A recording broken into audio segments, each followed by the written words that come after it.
Hello everyone, greetings for the day.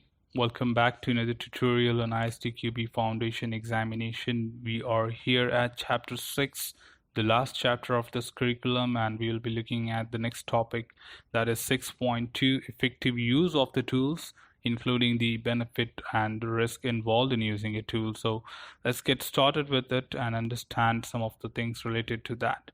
So the very first thing is to get started with understanding the benefits of using a tool, that how it can basically assist you with having the best utilization of the tool within the process and help you out with doing or reducing your manual efforts on the test process. So first of the thing is the reduction in the repetitive manual task. So whenever you have some repetition involved manually to be executed, then obviously you can opt for making use of such tools which can handle those exercises within the tool and can help you repeat those activities like running the regression test, environment setup and tear down task, re-entering some of the test data like parameterization or repetition testing, and so on.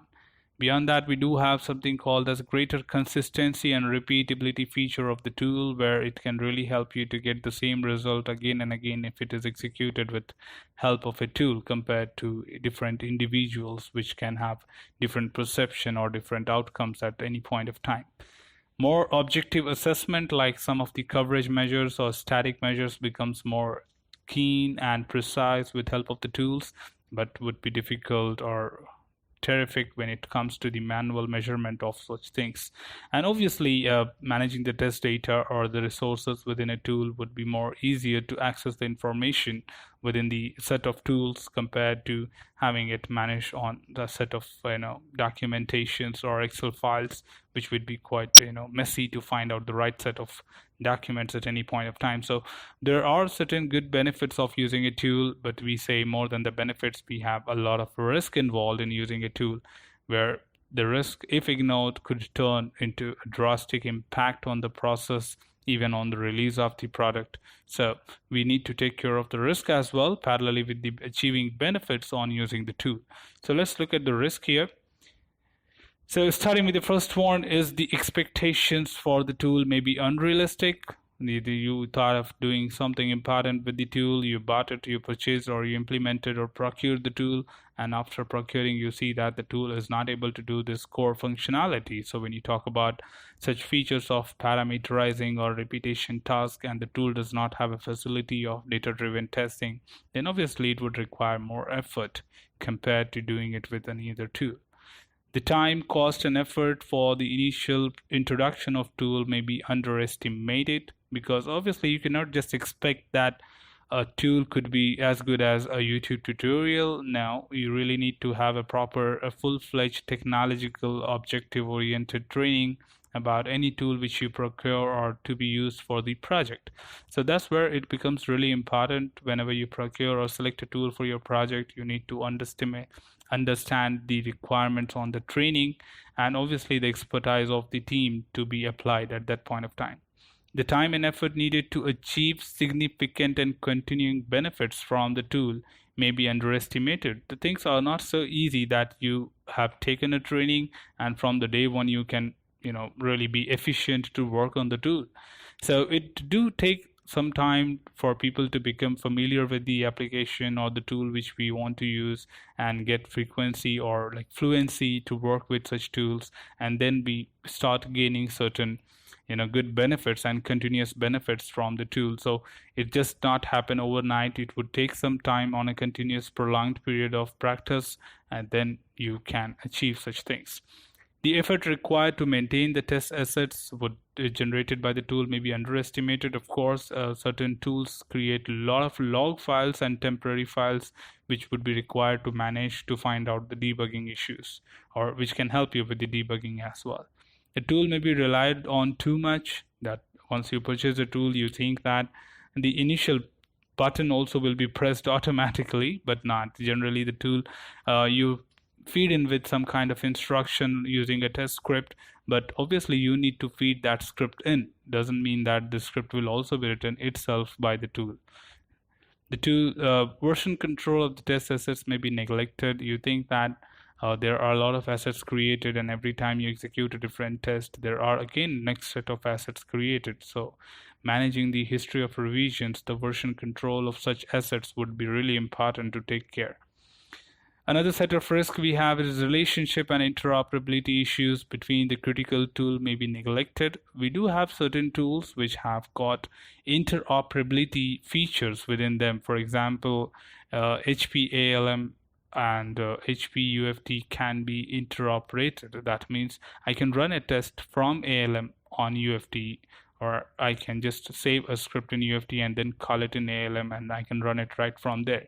And imagine that you have both the tools and you are still doing it manually. Like you go to UFT, run the test, see the result, come back to ALM and log the result manually. But if you can really integrate both the tools, you can manage it right from the ALM. You don't really have to come to UFT to do that manual job.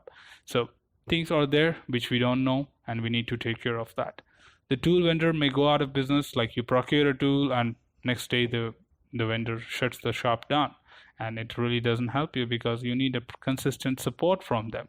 So vendor may provide a poor response for support, which would be quite difficult at certain point to deal with those kind of tools. This is the other possibility as well, that if you don't want to go with a commercial tool, you take up an open source and the open source gets suspended, then really you are on your own at that point of time. Possibility is that the tool which you are using does not have any some kind of does not have facilities to support a new platform. For example, we talk about most of the HP tools which do not support the Windows 10. So this happen, we know the failure of Windows 8 and we don't have to talk much about it. So we need to also take care of that, how long this tool will sustain, even if you're looking to upgrade your base or operating system, and that holds good for a certain period of time. So that's from the benefits and the risk involved in using a tool. Let's look at some of the special consideration of test execution tool. So here we are talking about some of the special consideration about automation test execution tool. We are looking at some of the frameworks. So when you talk about automation frameworks, they are collection of different activities put together to make your automation more enhanced and optimized. So the first framework, what we are talking about, is data-driven testing or data-driven framework. And when you talk about data-driven framework or testing, it is generally a process of parameterizing your script or repetition of your script when you want to run a certain set of instruction with multiple set of data.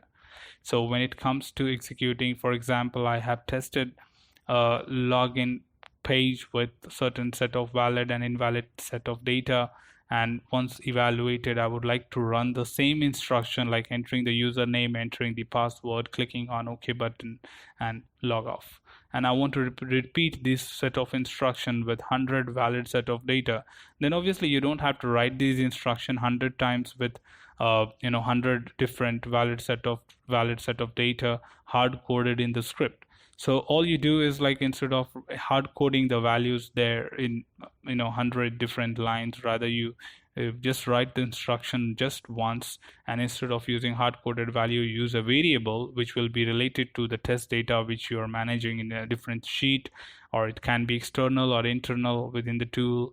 So you just redirect those variables to that particular set of data, and when you execute this, it automatically goes to that particular row and picks up the set of data and continuously execute the test till the data gets exhausted.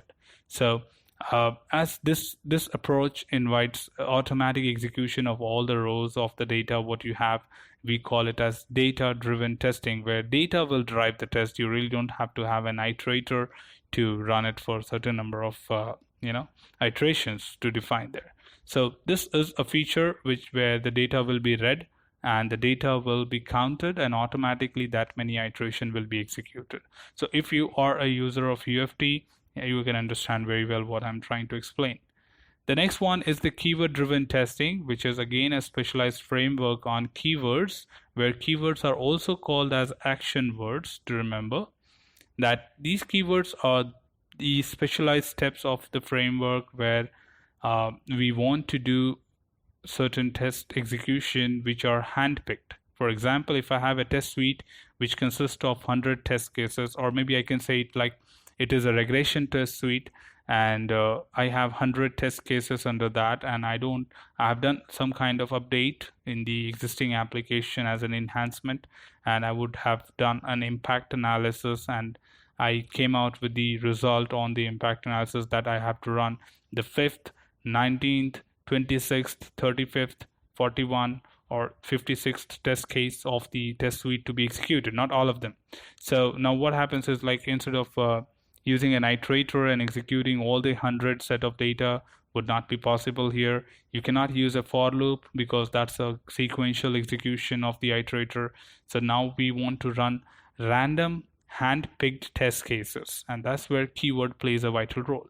So all you do is, like in your test case sheet, you would add one more column to all the rows stating that these are the unique keywords of each test case for possibly all your 100 test cases, and you only call those keywords which you want to execute, and that can really help you to run those hand-picked customized test execution where not all the 100 test cases will be executed.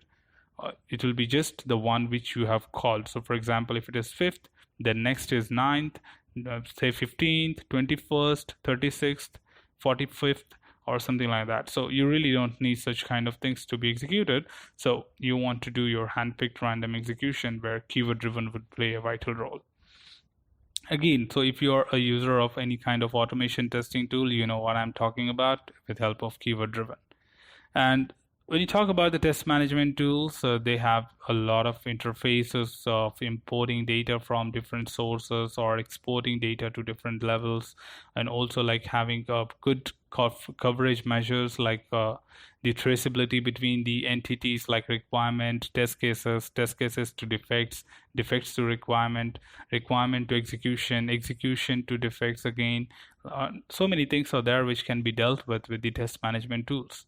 So some of the things which are here, compared to some kind of spreadsheet, what is the benefit of using test management tools? To produce useful information in format that fits the need of the organization, to maintain consistent traceability to the requirements in requirement management tool as well, and to link with those test object version information in the configuration management tool. So generally, the test management tool is an amalgam of all the other features like defect tracking, requirement management, configuration management, put all together in one platform. So we do have good benefits of having such tools within the process, which makes our job easier towards asset management, towards consistent results, towards having ease of access about the information, or having good traceability between the components or entities of the test process or the resources of testing. So these are some helpful information to be added as a part of this tutorial, which is very important to be remembered at this point of time. So that's all from here as of now. With the second topic, we are all done with it. If you have any queries still beyond this, you are free to contact me through the comment page. You can comment it there and I'll get back to you with more details on that. Further, stay tuned for upcoming videos on this chapter. We will be having one more tutorial from this syllabus and the entire tutorial series, that is 6.3, about the selection of the tool. So thanks for watching, team. Till then, keep learning. Take care.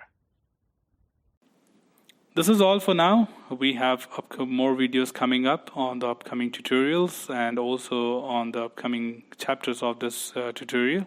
So stay tuned for more videos. Do hit the bell icon for getting notified about the latest videos. And in case you have not subscribed to the channel, please do subscribe as early as possible, because we'll be having more videos about technologies and testing coming up right after this. So stay tuned, and till then, enjoy learning. Happy learning. Take care.